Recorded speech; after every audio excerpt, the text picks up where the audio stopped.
안녕하세요. 아내와 단둘이 5살 딸을 키우며 8년째 게임을 만들어 먹고 살고 있는 게임 만드는 아빠 개만아입니다. 반갑습니다. 오늘은 하루 1,000만 원 벌었던 이야기를 해볼 텐데요. 몇 년 전 이야기고요. 정확히 2015년 6월 6일에 일어난 일입니다.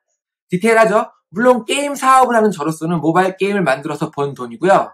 오해하실까봐 말씀드리면 지금은 그렇게 못 봅니다. 더 솔직히 말씀드리면 지금은 적자긴 합니다. 결론부터 이야기하면 구글 플레이의 금주의 추천 게임에 글로벌로 추천을 받아서였고요. 정확히 그것을 글로벌 피처들을 받았다고 얘기를 하는데 피처들을 받고 1,000만 원의 순수입을 얻게 됩니다. 그럼 과연 저는 어떻게 구글 피처들을 받고 작은 어쩌면 큰 금전적인 성공을 얻을 수 있었을까요? 그 비결이 궁금하신 분들은 영상을 끝까지 봐주세요. 사실 히스토리가 긴데 최대한 짧게 요약해 보도록 하겠습니다. 그리고 최대한 정확한 제 기업과 정보를 전달하기 위해서 적어놓은 걸 좀 컨닝하면서 보면서 하도록 하겠습니다. 네, 괜찮으시죠? 할게요. 저희는 2013년 11월 결혼과 동시에 회사를 그만두고 만든 부부개발팀입니다. 그 당시에는 2013년 11월에는 이렇게 소규모로 1, 2인 규모로 게임을 만드는 회사 팀이 별로 없었습니다. 지금도 그렇지만 게임 시장은 항상 레드오션이었고요.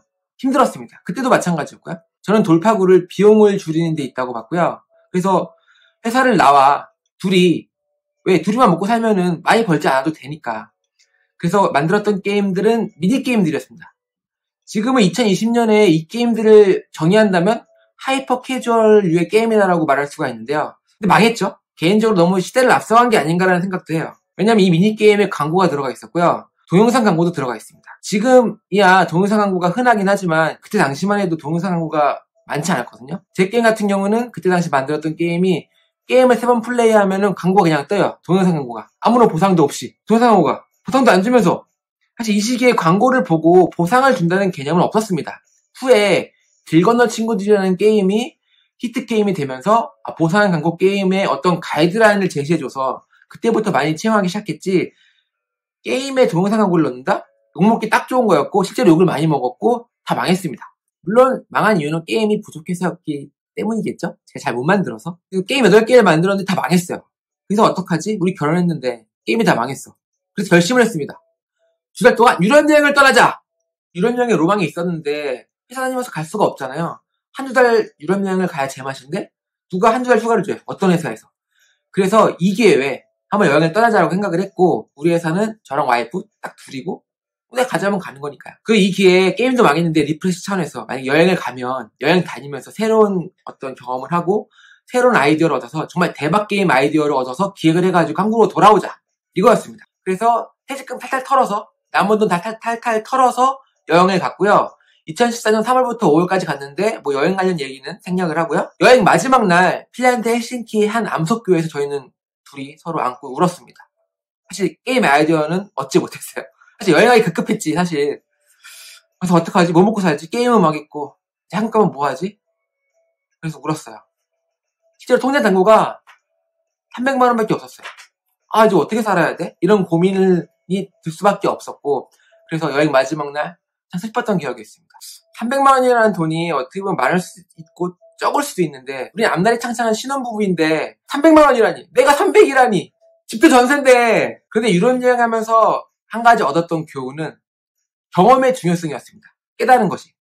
사실 유럽에 신경 쓸 게 많습니다. 처음엔 당한 적도 많지만 여행 경험이 쌓이다 보니 노련해지고 또 후반부에는 좀 편하게 다녔거든요. 여행이라는 경험이 저에게 영감을 줬다기보다 내가 게임을 잘 만들려면 게임으로 돈을 벌려면 게임이라는 경험을 많이 해봐야 되는 거 아니야? 이런 생각이 들었어요.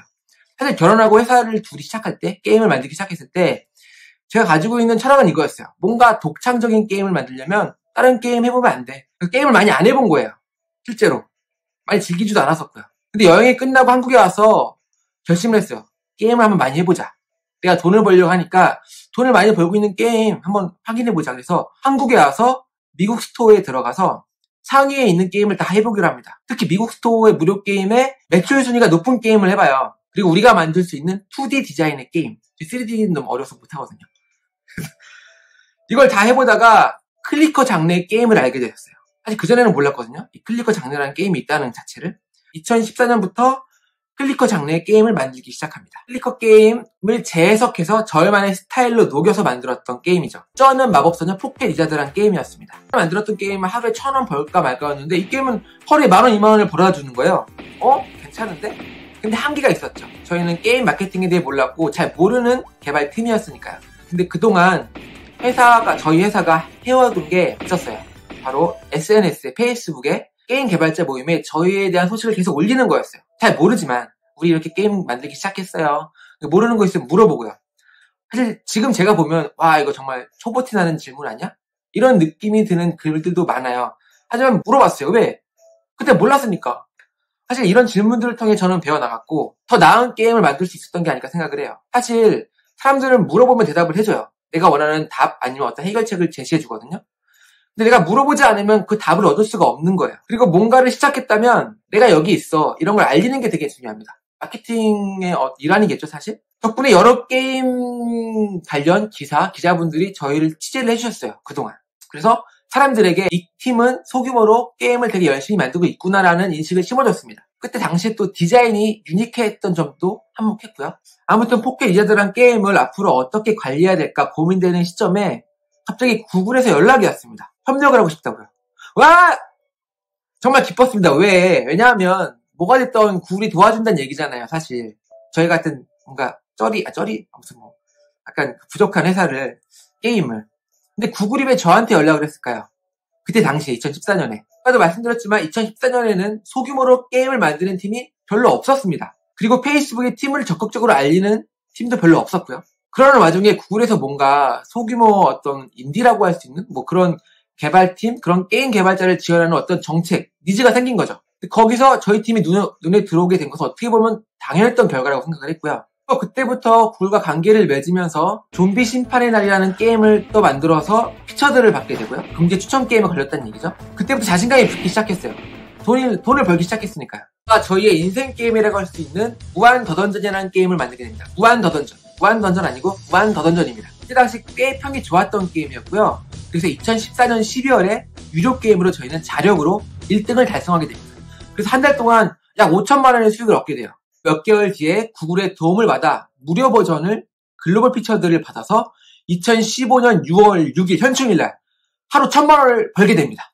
제가 하루에 1,000만 원을 벌게 된 비결, 작은 성공, 이 작은 부를 얻게 된 비결은 뭘까요? 딱 3가지로 요약할 수가 있어요. 그 이유는 첫째, 경험의 힘. 어떤 분야에 성공을 하고 싶다? 그러면 이미 성공한 어떤 제품, 그 서비스를 많이 경험해봐야 거기에 대한 인사이트가 생기고 시장에서 원하는 제품, 그리고 어떤 서비스를 만들 수 있다.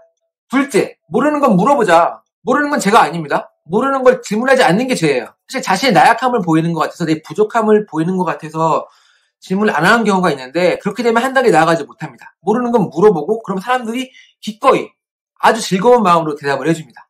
모르는 건 물어보세요. 부끄러우면 개나 주세요. 셋째, 내가 가진 것이 유니크하다면 계속 알리고 버티자. 사실 전 그때 당시 기대가 있었어요. 이런 소규모 개발팀이 없었고 많이 있지 않았고 또 우리 같은 디자인 컨셉의 게임이 없었기 때문에 지금은 누가 알아봐주지 않아도 버텨서 꾸준히 알리고 퇴장만 하지 않으면 언젠간 누군가 알아주겠다는 생각이 있었거든요. 그런 확신이 있었습니다. 물론 그때 제가 시기와 운을 잘 타서 그런 결과를 얻은 걸 수도 있습니다.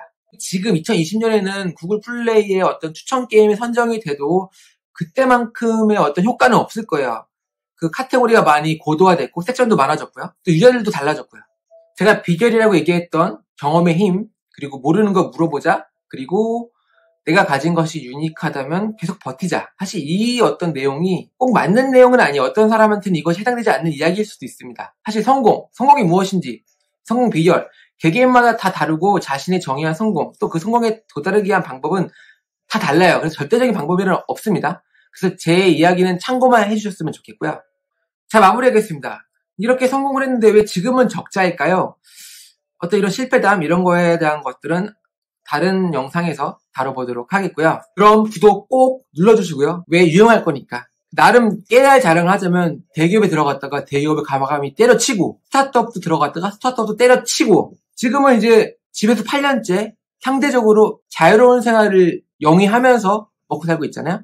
뭔가 얻을 게 있지 않겠습니까? 궁금하시면 앞으로 영상 계속 궁금하시다면 구독 눌러주시는 거 어렵지 않잖아요. 구독 눌러주시고요. 저는 다음 시간에 찾아뵙도록 하겠습니다. 감사합니다.